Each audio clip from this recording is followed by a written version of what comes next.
창세기 43장인데요. 43장 14절 말씀을 통해서 내가 자식을 잃으면 잃으리라 라는 제목의 말씀입니다. 야곱이 하는 말인데 내가 자식을 잃으면 잃으리라. 쉽지 않는 말이죠.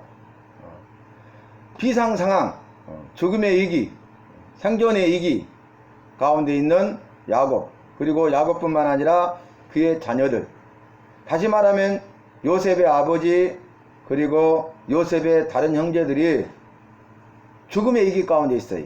생존의 위기 가운데 있어요. 죽느냐 사느냐 기로에 서 있죠. 그래서 죽느냐 사느냐 이것이 문제로다. 이것이냐 저것이냐 그것이 문제로다. 엔트로베 로베. 그래서 우리가 이것이냐 저것이냐 그것이 문제로다 선택해야 돼.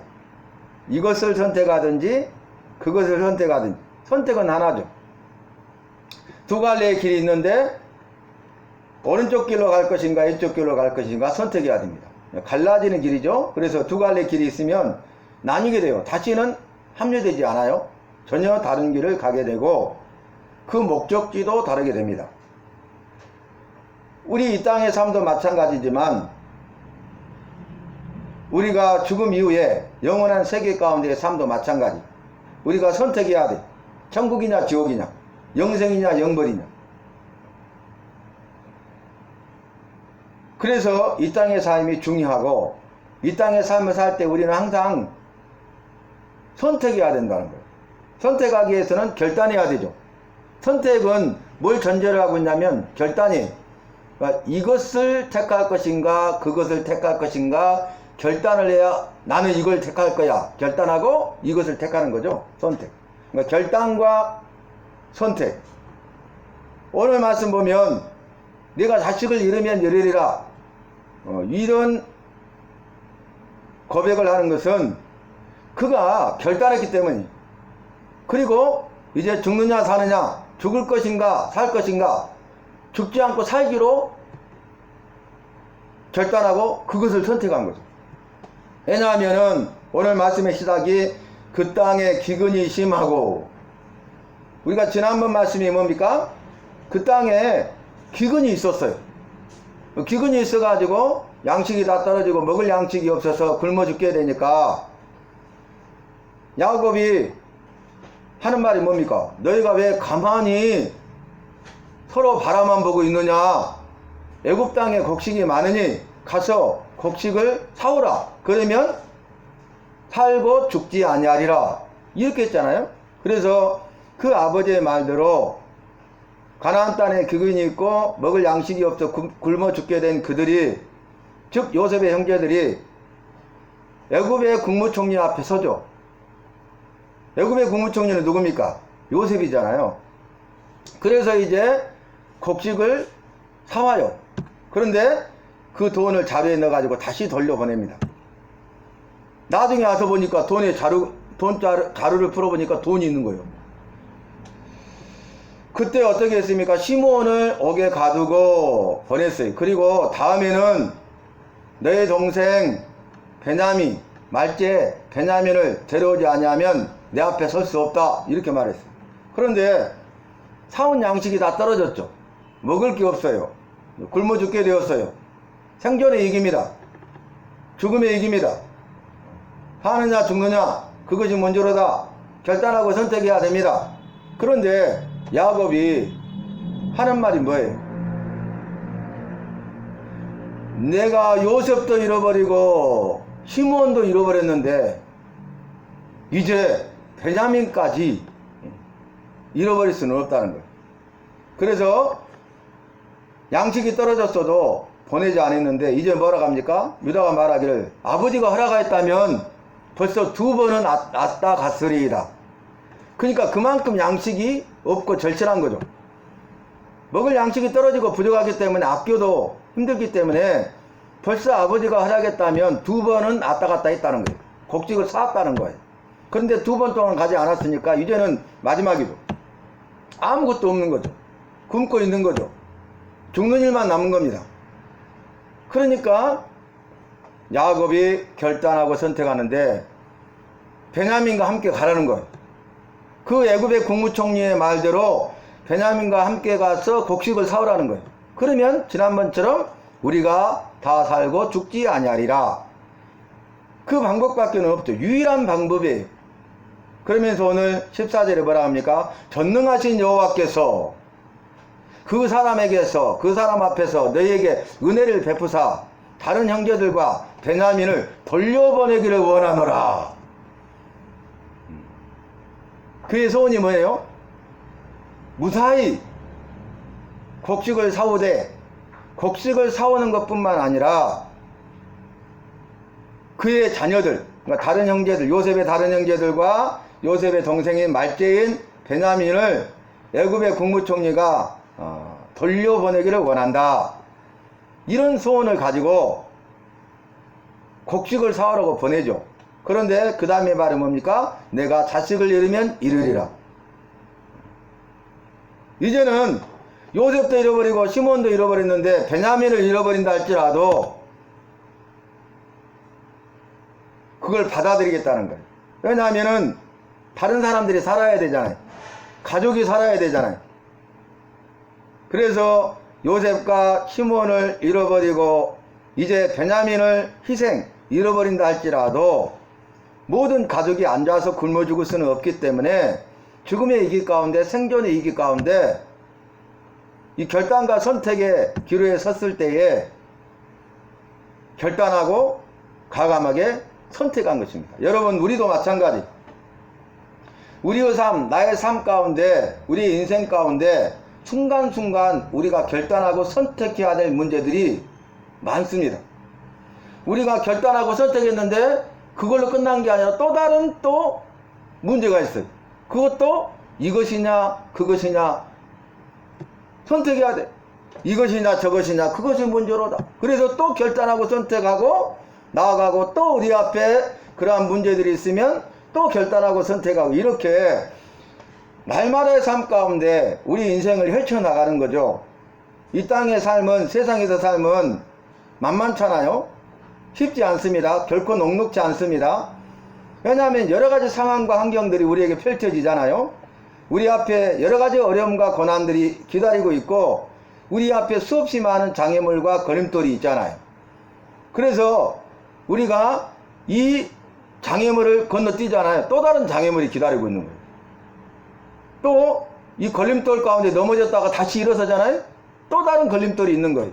그러나 예수 믿는 사람은, 예수 믿는 우리, 예수 믿는 나는 여호와와 여호와의 말씀을 믿는 그 믿음이 있기 때문에 그 믿음으로 말미암아 살면 오직 의인은 믿음으로 말미암아 살리라. 그 믿음으로 승리할 줄로 믿습니다. 그래서 믿음의 사람들은 믿음으로 승리하기 때문에 우리 앞에 장애물이 있다 할지라도, 그리고 우리 앞에 걸림돌이 있어서 장애물 때문에 내가 멈추고 좌절하고 절망하고 걸림돌이 넘어진다 할지라도, 혹 그런다 할지라도 우리는 다시 믿음으로 일어서는 것입니다. 그래서 오뚜기와 같이 일어서는 거예요. 여러분, 오뚜기 아시죠? 오뚜기 인생이라고 그러잖아요. 오뚜기는요, 넘어뜨리잖아요. 바로 일어나요. 천천히 넘어뜨려도 일어나고, 빨리 넘어뜨리면 빨리 일어나요. 세게 넘어뜨리면 빨리 세게 일어나요. 바로바로 일어납니다. 그래서 10번을 넘어뜨리던 100번을 넘어뜨리던 1000번을 넘어뜨리던 오뚜기는 그대로 일어서잖아요. 왜 그렇습니까? 중심이 잡혀있기 때문에 그래요.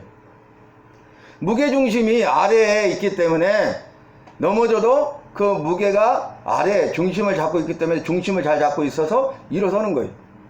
우리도 여호와를 믿는 믿음, 여호와의 말씀을 믿는 믿음의 중심이 우리의 삶 가운데, 내 삶 가운데 있으면 우리는 일어서는 것입니다. 바로 일어설 수 있습니다. 이기고 승리할 수가 있는 것입니다. 왜냐하면 여호와가 계시고 여호와의 말씀이 내 안에 있기 때문에 말씀으로 대적하라. 그래야면 마귀가 너희를 떠나리라고 말씀하지 않으셨습니까? 우리를 시험하고 유혹하고 넘어뜨리고 우리를 죽이게 하고 멸망으로 이끌어가서 지옥 천국을 받게 하는 장본인이 누구예요? 악한 사탄 마귀잖아요. 마귀와 싸워 우리가 이길 수 있습니까? 죄의 유혹으로부터 우리가 싸워 이길 수 있습니까? 내음과 능력 의지하면 피할 수밖에 없어요. 그러나 대장 대신 예수 그리스도를 앞세우고 십자가의 군기를 앞세우고 나온 십자가의 군병되면은 우리가 능히 싸워 이길 수 있는데, 우리가 대장 대신 예수 그리스도를 앞세우고 십자가의 군기를 앞세우고 십자가 군병으로 나갈 수 있는 것은 마귀와 대적하여 싸울 수 있는 유일한 방법은 말씀이라고 했어요. 그래서 여호와를 믿는 믿음, 여호와의 말씀을 믿는 믿음, 그래서 내 안에 여호와가 계시고 내 안에 여호와의 말씀이 있는 사람은 오뚜기와 같아서 말씀의 중심이 잡혀있기 때문에 마귀가 우리를 넘어뜨린다 할지라도 그 어떤 장애물도 건너뛰어 넘어갈 수가 있고, 어떤 걸림돌 가운데서 다시 일어서서 바로 일어서서 용기 백배하여 말씀으로 대적하여 마귀가 떠나고 이 영적 싸움에서 승리하게 되는 것입니다. 그래서 이제 형제들이 애굽으로 가요. 그래서 지난번 말씀은 형제들의 애굽 방문이었어요. 뭐 때문에요? 기근 때문에. 뭐 때문에요? 곡식을 사러 왔잖아요. 곡식을 사야 살고 죽지 않거든요. 살고 죽지 않기 위해서 첫 번째로 애굽을 방문했어요. 곡식을 사오려고. 그런데 오늘 다시 방문입니다. 제2차 방문이죠. 두 번째 방문이죠. 그래서 다시 방문. 형제들의 애굽 방문, 오늘 말씀은 형제들의 다시 방문. 왜요? 상황은 똑같죠. 살고 죽지 않기 위해서 곡식을 사기 위해서 온 거예요. 누구 앞에 섭니까? 똑같이 애굽의 국무총리인 그 곡식을 주관하는 요셉 앞에 서게 된 것입니다. 이제 왔는데 잔치를 베풀어줘요. 뭐 이건 특별 대우잖아요. 뭐 이웃나라 귀빈이 온 것도 아니잖아요. VIP 대우를 해줘요. 잔치를 베풀어줘요. 아무 조건 없이. 그러니까 아까 야곱이 뭐라 했습니까?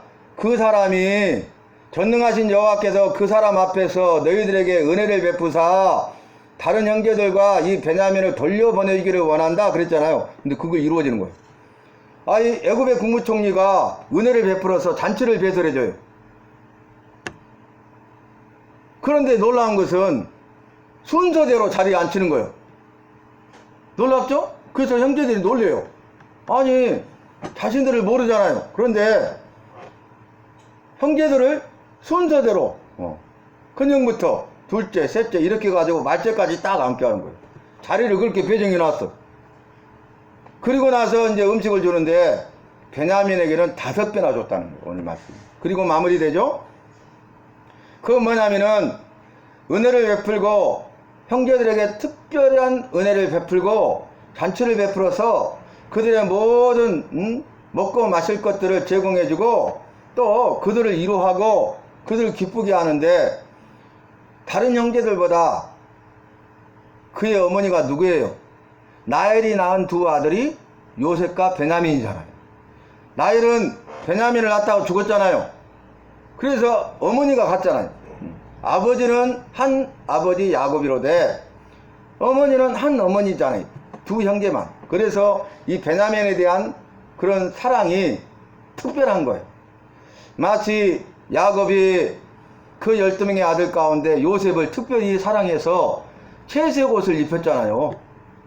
그리고 그를 사랑하니까 형제들이 더 미워하고 시기하였더라. 그 말씀이 나오잖아요. 그와 같이 이 요셉이 그의 동생인 베냐민에게 은혜를 베푸는데 특별한 사랑을 더해줍니다. 우리 여호와께서는 우리를 사랑하시되 은혜를 베풀어 주시고 또 우리의 모든 필요했을 것을 채워주시되 우리를 기쁘고 즐겁게 해주시되 행복하게 해주시되 연약한 자에게 더 특별한 은혜를 베푸시고 더 큰 사랑을 더해 주시는 것입니다. 그러니까 내가 연약하다? 여러분, 연약한 자를 불쌍히 여기셔서 강하게 해주세요. 부족하다? 부족한 자를 불쌍히 여기주셔서 그 부족함을 채워주셔요. 내가 믿음이 없다? 불쌍히 여기셔서 믿음에 믿음을 더해주세요. 내가 할 수 없다? 그러면 불쌍히 여기서 할 수 있다고 용기 백배해 주세요. 그래서 연약하고 부족하고 믿음이 없고 할 수 없는 자에게 우리 주님이 함께 하시고 은혜를 베푸사 사랑을 더해 주시면 강해지고 채워지고 믿음이 더해지고 그리고 할 수 있게 되는 것입니다. 상황이 완전히 바뀌죠. 정반대가 되잖아요. 역전이 되는 것을 우리가 볼 수 있는 것입니다. 오늘 말씀 보면은 여러분 야곱이 결단하고 선택했어요. 우리는 올바른 결단과 올바른 선택을 해야 돼요. 잘못된 결단은 잘못된 선택을 내리게 돼요.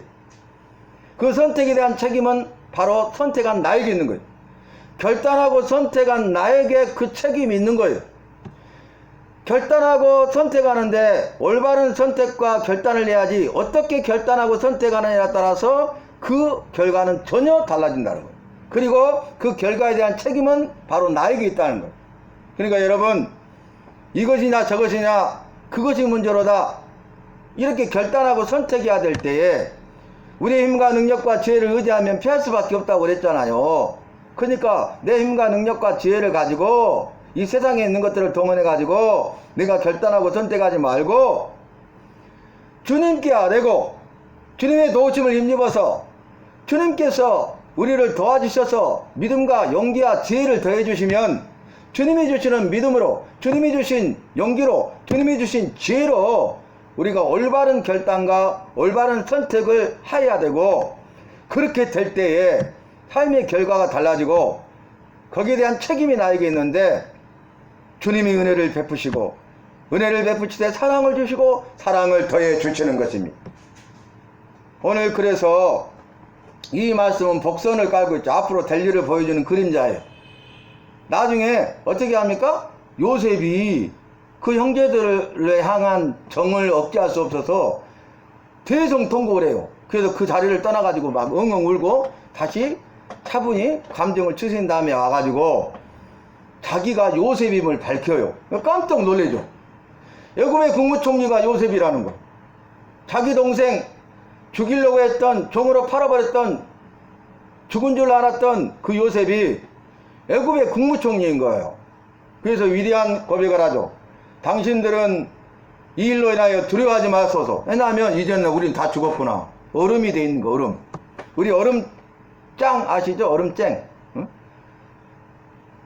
얼음이 돼 있는 거야. 그러니까 이 일로 인하여서 두려워하지 마소서. 당신들은 나를 헤아려 하였으나 죽이려 했다는 거예요. 여호와께서는 나를 먼저 이곳에 보내사 만민들의 생명을 구원하여 살리려 하셨나이다. 이런 이러한 신앙 고백을 하는 것을 볼 수 있잖아요. 그래서 여러분 여호와를 믿고 여호와의 말씀을 믿는데 여호와가 내 안에 계시고 여호와의 말씀이 있는 자의 삶은 전혀 다르다는 것을 요셉의 일생을 통해서 우리에게 보여주고 있는 것입니다. 그래서 우리도 믿음의 사람 요셉과 같이 여호와를 믿고 여호와의 말씀을 믿는 믿음을 가지고 내 안에 여호와가 계시고 여호와의 말씀이 계시면 우리가 결단하고 선택할 때 내 힘과 능력과 지혜와 방법으로 결단하고 선택하는 것이 아니라 주님 앞에 묻고 주의 도우심을 힘입어서 주님이 주시는 믿음과 용기와 지혜를 가지고 올바른 결단과 올바른 선택을 하고 그래서 주님이 주시는 그 풍성함과 생명력 있는 삶을 누리고 그래서 주님 앞에 잘했다 인정받고 칭찬받고 또 사람들의 생명을 구원하여 살리는 일, 영혼 구원하여 살리는 일에 헌신하여 쓰임받는 교회와 속한 모든 성도들 되시기를 주님의 이름으로 축원합니다.